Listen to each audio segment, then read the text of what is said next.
যুক্তরাষ্ট্র ও ইসরায়েলি মিত্রের বিরুদ্ধে ইরানের যুদ্ধ শেষ হলেও এখনও অনিশ্চয়তার দোলাচলে বন্দী বৈশ্বিক তেল বাণিজ্যের গুরুত্বপূর্ণ রুট হরমুজ প্রণালী। ইরানের অনুমতি ছাড়া কোনো জাহাজ এই প্রণালী অতিক্রম করতে পারবে না বলে ঘোষণা দিয়েছে তেহরান। নির্দেশ অমান্য করলে সেই জাহাজ ধ্বংস করা হবে বলেও সরাসরি হুঁশিয়ারি দেওয়া হয়েছে। ইরানের এই হুঁশিয়ারির পর পারস্য উপসাগরে এখন এক অদ্ভুত থমথমে পরিবেশ বিরাজ করছে। পাশাপাশি আন্তর্জাতিক বাণিজ্য ও জ্বালানি সরবরাহ নিয়েও উদ্বেগ বেড়েছে। এক রেডিও বার্তার মাধ্যমে এই ঘোষণা দিয়েছে ইরানি নৌবাহিনী। তারা বলছে, হরমুজ প্রণালী ইরানের সার্বভৌমত্বের অবিচ্ছেদ্য অংশ। এখানে কারও আধিপত্য বা খবরদারি মোটেও মেনে নেওয়া হবে না। এই চরম হুঁশিয়ারির ফলে হরমুজ প্রণালীতে অবস্থানরত শত শত পণ্যবাহী জাহাজ এবং তেলের ট্যাঙ্কার এখন এক গভীর অনিশ্চয়তার কবলে আটকা পড়ে আছে। এদিকে বর্তমানে পারস্য উপসাগরের আকাশে এখনও মার্কিন ও ইসরায়েলি যুদ্ধ বিমানগুলো সারাক্ষণ টহল দিচ্ছে। এ থেকে বোঝা যায় যুদ্ধের পরিস্থিতি এখনও পুরোপুরি শান্ত হয়নি। হরমুজ প্রণালী বিশ্বের 1/5 জ্বালানি তেল সরবরাহের একমাত্র প্রধান পথ। ফলে এই নতুন উত্তেজনার প্রভাব সরাসরি বিশ্ব অর্থনীতি ও জ্বালানি বাজারে পড়তে শুরু করেছে।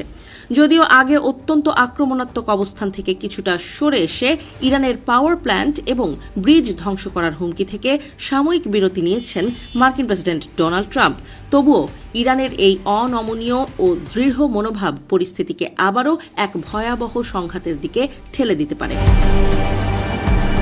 সামরিক বিশ্লেষকদের মতে, হরমুজ প্রণালী নিয়ে ইরানের এই হুঁশিয়ারি একটি তীব্র মনস্তাত্ত্বিক লড়াই।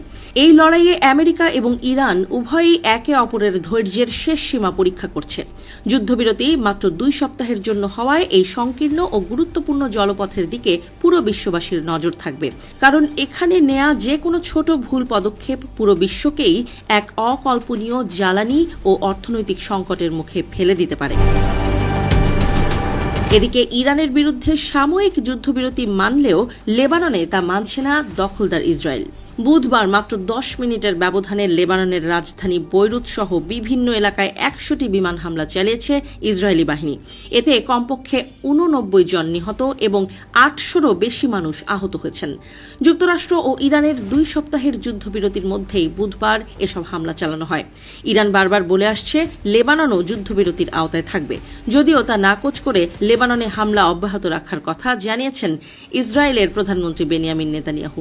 এই পরিস্থিতিতে 2 সপ্তাহের যুদ্ধবিরতির মধ্যেই মার্কিন ও ইসরায়েলি জোটের সঙ্গে ইরানের সংঘাত শুরু হওয়ার আশঙ্কা করা হচ্ছে।